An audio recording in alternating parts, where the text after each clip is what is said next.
Hi there, I'm Jamie Taylor. Welcome to Your Health Matters, brought to you by Kingman Regional Medical Center, your community-owned hospital. This program has a different healthcare professional on it each week, and we talk about different issues that are going to be relevant to you or your family members' health.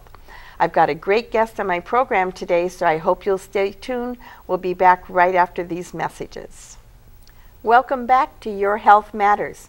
My guest today is Shelly Logan. She's the supervisor of the Central Sterile Department here at KRMC. Thanks for being on the show, Shelly. Thank you. Thank you for having me.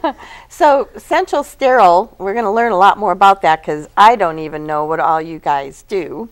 But before we go there, tell me a little bit about Shelly. How long have you lived in Kingman? I've lived in Kingman for about 28 years. Okay. Moved here when I was in elementary school and was raised throughout my high school years and been here ever since. My whole family's here, so of course I don't want to leave them. No, so right. I enjoy Kingman, and I'll probably be here for a long time, like Kingman. That's great. That's good. I know I love Kingman too. I've only been here 9 years, but it's still, I love it. It's an awesome place to live. It is an awesome place. I've got my grandkids are grown up here now, so that's cool too. I have nieces here, and mom, dad, sisters, so I'll be here. Very good, very good. So before Kingman, where did you live? Grew up in Maui, Hawaii. Awesome. Was young when we moved back here, but was a wonderful experience. I loved the islands and enjoyed it very much. Missed the weather. Yeah. I tell people, I'm from Minnesota originally, and so I always tell people, Kingman's a nice compromise. I lived in Hawaii, as you know, for a few years too. And people say to me, Hawaii, Kingman, Hawaii, Kingman. I'm like, well, it's kind of in between. Yeah, yeah. And we have the perfect winter as far as I'm concerned. We did. The only thing I didn't enjoy was it was hard on Christmas Day for, 80-degree weather, and you're trying to enjoy Christmas Day, But yeah, I'm not a big cold weather person, so I miss the weather over there. Well, but what's nice now, what I tell people is that, like, if you get homesick for snow or you want to build a snowman, you can drive up into the Wallapies, play in the snow, and then drive back down and be out of it. Yeah, yeah. That's the perfect compromise to me. But I know, Melikilikimaka was a little tough at 80 degrees to believe it was Christmas. Yes, it was. Yes, it was. But Santa still found the kids. He found us every year we were over there, so he didn't have a problem. He probably enjoyed it. Yeah, very good. Well, so you went to school, you grew up, did you go to college, like community college here in Kingman? I did not go to community college, no. The way I got started here at the hospital in the sterile department is I worked 12 years at an animal hospital here in town as a lead veterinary tech. So got lots of experience over there with surgery, anesthesia, x-rays, that kind of stuff. And when I left over there, I saw the job opening for the sterile department. I said, that's right up my alley, and I knew Kingman Regional was a great place to work, so I applied, and here I am almost 4 years later. So very good. So I was just going to ask, so it's been 4 years. It'll be 4 years next month. Yeah, excellent. So it's been great. So what does Central Sterile do? Tell me what that is. We're the first line of defense in infection control in the hospital. So we take care of all the instruments and product that pretty much everybody in the hospital needs, mostly the OR. When they do surgeries, we take care of all the instruments. They come in, they get washed, hand washed, washed in our washers, assembled on the assembly line, and then into the proper sterilization method is what we do with all those. And we have all the product that they need in the OR, endomechanicals, laparoscopic, everything you can think of is what we have in our department. So anything to do with surgery besides the doctor and the scrub techs comes out of our department. Oh, wow, okay. So I'm envisioning just walls of cabinets and shelves with all this different stuff. You're envisioning it correctly. That's exactly what it looks like. Okay. So we take care of close to probably 100 different trays of instruments, as well as the individual instruments, all the scopes, cameras, all that. Oh, so wow. Okay. we disinfect and sterilize all that stuff and make it safe for people to have surgery. So then, like, if someone's having, say, a gallbladder surgery, there's certain instruments, obviously, that the surgeon's going to need for that. Right. Then, so do you have like a pack of instruments? We do. We call it a tray of instruments. Okay. So every tray has a count sheet that goes with it, so we know exactly what instrument needs to go in that tray. We put it in the order that the doctors want it in. Okay. So wrap it up, sterilize it, and they open it up into surgery, and everything's right there and sterile for them. Okay, so when you see on TV a doctor's show or something like that, and they're in surgery, and he's asking for forceps, and Right. someone's standing there holding it, or passing it to them, and they've taken it from that tray. That's right. We're responsible for those trays. Okay. So. Okay, and then you mentioned you've got a sheet that says. So I assume that. Then when the instruments come back, you do an inventory again? Is that Yes, right? we do the scrub tech in surgery. You know, they'll do an inventory at the end of the surgery just to make sure everything's there. Came back out? Yep, they'll bring it into our decontamination room, and we'll, like I say, hand wash everything, and then we have an automated washer as well. Okay. And then goes through those cycles, and then we assemble everything. So it's kind of a three-step process? It's definitely a three-step process. Okay. Yeah, we go above and beyond in our little department. We go past recommended practice, and we do everything that's best for our patients, because that's what it's all about, is our Right. patient care. So Right. we want the best for them. Very good. Well, and so people can rest assured that when they go in for surgery, that the instruments that are being used are going to be. Yep. I wouldn't let anything pass through my doors into those very ORs good. that I wasn't 100% sure of is ready to go and safe for that patient. So how many people work in Central Sterile? We have 9 people now. We are 24/7, which when I started, we only had people working till about 6 in the evening, but we've just gotten so busy Wow. that it's been in the past 3 or 4 months that we've done We do evenings 24 as well. hours a day and Wow. 7 days a week. So, which is needed. You know, lately they've been in the ORs up until evening hours. So we're assured that we have instruments for the next day. There are a few things that we only have maybe 1 or 2 trays of. So if they do 4 of those surgeries a day, we need to make sure to get them, you know, back into the OR so they can use them Right. for those next surgeries. So does the surgeon, he schedules his surgery for the patient's surgery for a certain day, and then you get a list of what is coming up? Is that kind We of do. We run anywhere from 20 to 35 procedures a day, but there's always the add-ons and the emergencies. Right? Usually probably 5 to 10 add-ons or emergencies a day. Oh, wow. So we need to account for that. So we're always back and forth. We have great communication with the OR. That's great. They communicate with us all the time when something is added on to make sure that we are going to have a set of instruments ready for that surgery that wasn't on the surgery list. So the OR is wonderful. It's a great department to work out of, and they all respect us as much as we respect them. It's a team. Yeah, they know how important our job is as well as we do theirs. So I couldn't ask for a better place to that's work awesome. in this hospital. So That's great. Yeah. That's great. And it's, you know, I know what you said is the same how I feel, that Kingman Regional Medical Center is a pretty awesome place to work, as well as being, of course, a great gift for our community. Yes. That you think of, if we didn't have this hospital here, Yeah. you know, people having to, fly out or travel somewhere else to have those kind of surgeries I'm so done. proud to say that I work at this facility That's because great. we do amazing things here, and I just see more amazing things to come. You know, we Right. just started up our heart team in the OR, so we take care of all those new Oh, wow. instruments, which to us was a big thing because we haven't seen some of these instruments, all brand new stuff. So it was like learning a whole new job again. So do you have to go somewhere? Do you go somewhere else for training, or is it on Luckily, the we job? had great heart nurses and heart scrub techs that trained us wonderfully in learning the instruments.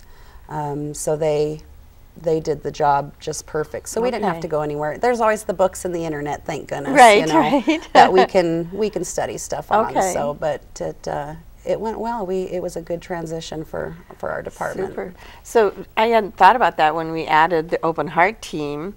That's obviously exponentially increases your Yes, workload as well. Yeah, a lot of very intricate and expensive instruments, of course, you know. So we just learned the proper care of all those instruments and treat them accordingly, and we haven't had a problem. So it's been great. Well, I yeah. know they've well, they're well over 100 now of the open heart procedures Dr. Yeah. Montero's done, and with great success. And again, Dr. Montero is the first one to say it's not just him. Right. It's the whole team. It's the whole team that makes yeah. that happen. We always slip that in, you know, well, they wouldn't be doing that without our little department, right. you know, so, yeah. so which is true. And like yeah. I said, they appreciate everything we do, and we hear That's their awesome. appreciation daily, so. That's great. It's great. And you're really kind of behind the scenes, yes. you know, so you don't have that personal right. interaction, right. but yet at the same time so critical yeah. to the patient. I try to instill in my employees that, you know, you might not always get the gratification of a patient having a very, you know, a Seeing successful them. surgery. Right, right. And, you know, it's the doctor that usually gets that, which that's great. That's his role is very important. Right. But we're behind the scenes, so it's, you know, you just have to know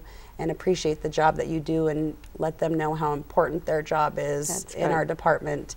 And, you know, like I said, without us, you know, they wouldn't have a surgery to do. Right? So. Yeah, right. Or they wouldn't have what they need to do it. Right, right. It gets a little messy if you're just in there with your hands. Exactly.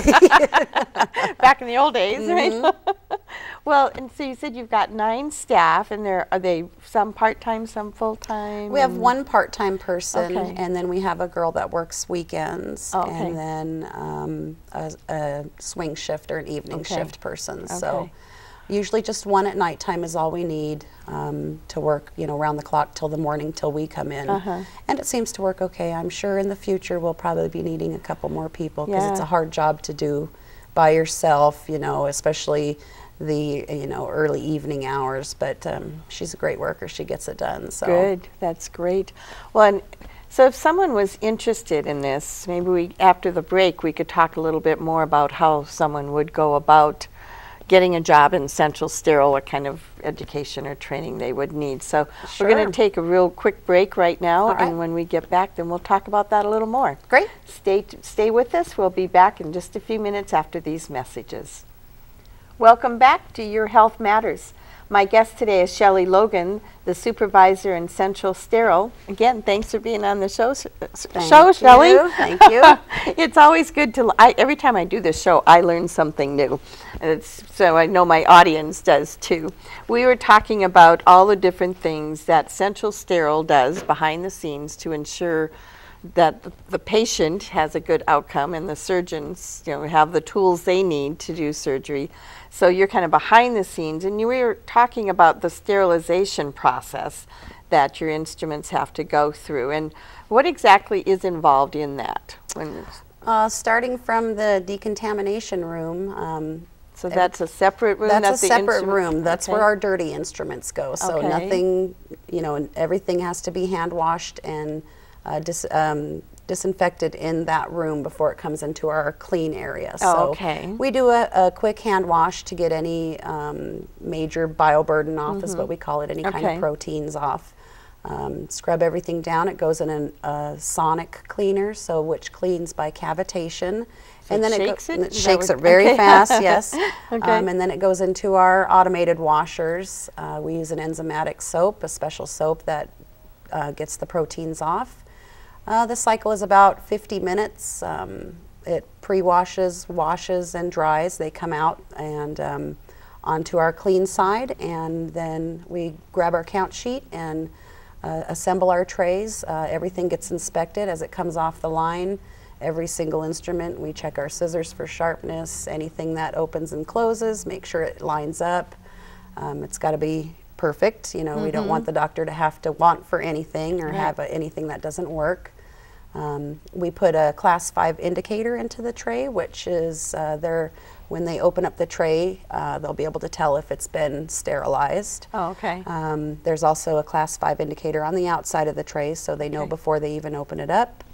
Onto our rack. And So is that kind of like the good housekeeping seal of approval or something? It is. It is. It's. Yeah. We have many indicators or integrators that we use, so we're sure that it's sterile. Okay. One of the main ones that we use in the autoclave is a biological, we call it, and it has a bacteria inside a little ampule, and it goes through the sterilization process with the trays. When the load is done, we'll take it out, and it goes in an incubator, and it's a 3-hour incubation, so that'll tell us if the bacteria has been killed, so we can release that load in 3 hours. So if it comes out negative, then we know that that's perfect and we couldn't do anything better, and it can be released to the OR. So, and we do that with every load, which is not a recommended practice or a standard practice, but we do that with every load because we want to make sure that every instrument that comes through is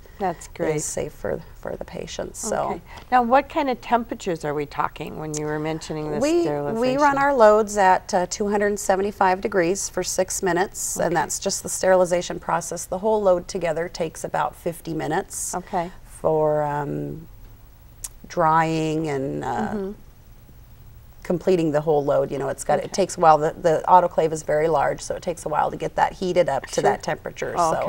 But 6 minutes is how long it takes to sterilize an instrument. That's what we use. There's other temperatures that you can use as well, but we do the 275 for 6 minutes. Very good. So how does a person, we mentioned this before the break, go about getting a job in Central Sterile? What kind of training? You mentioned that you'd worked as a veterinary tech. Right. I had that experience at the animal hospital. We've had a very few people that have come with no training, and it's just in-house training. The best way, I think, to train is on the job training. We do have certified people working in our department right now, and we are going through the certification process with about 4 other employees. So, which, as I mentioned earlier, the hospital is graciously paid for. The class is an online class, and then at the end of the class, you go down to, I went to Las Vegas to take my certification, and you take the test, and they tell you right then and there if you passed. Yeah, when I came to work, they had about 2 weeks left of the class. They had a RN come in from Phoenix doing the class, and John said, my manager said, you know, if you want, we'll take the class, but there's only 2 weeks left of learning. And I said, okay, I'll try it. So I studied as hard as I could. He gave me the books and the workbook. Course. I crammed and I crammed, and was a little nervous when I went down to Las Vegas to take that test, but I was gratefully passed and became certified. So yeah, we have 4 people, I believe, now going through the certification process. And you mentioned that, so that's something that's becoming more important. Or they're focusing more on that, and the hospital's going to be certified in a certain area? I believe within a couple of years, I think every hospital, you'll have to be certified to work in the department. So when I first came, you just needed 6 months experience in an OR sterile department setting to be able to take the test or study for the test. To be certified. Yeah, that's what they do. So that'll all be changing. You're going to have to, I'm sure, take a college course soon to become certified. So right now, though, you're the perfect employee for you. What would that person look like? What kind of a new employee coming in? What are you looking for? I'm looking for somebody who understands that it's all about our patients. So good customer service. Yeah, great customer service, and understands the job, and like I said, understands that we might not always be seen as the person who makes the surgery safe. You don't get all the credit necessarily. They need the to know. Front line, they need to know, inside themselves how important it is and what a great job we do. But I mostly think that importance of the patients. I mean, that's all that it's about. Is I want those. Like we always say here at the hospital, I treat that patient if it was my mom or my sister going into surgery. So I would expect them to understand. I share that with people a lot too, because especially when you live in a small rural community like Kingman, it very likely is going to be someone that you're impacting. And whether you're working on the instruments or making their bed or whatever, every piece, every person in KRMC impacts that patient. It's just as important as, they need to know they're just as important as the doctors, as somebody, cleaning our rooms too. Everybody's they're a critical part of the team. They are. And I really think that's one of the things that has made KRMC the success it is because of the culture that we have here. Yes. Not the kind you grow. Right. No. Well, you do grow our culture, but it's not in a petri dish. But it is, and I think, like we've talked about, that when you live and work in a community where the people you take care of today, you could meet them tomorrow at Walmart or Safeway. Yep. So again, it's always very important that each patient get that It's very special important. care. Yeah. Yeah. So if, you know, back around, I guess, one last time here on Central Sterile, you said you've got 9 people, but it's kind of looking like it'll be growing. So, you know, yeah, it will be growing. We actually have a, we're looking at applications right now for somebody else. So very good.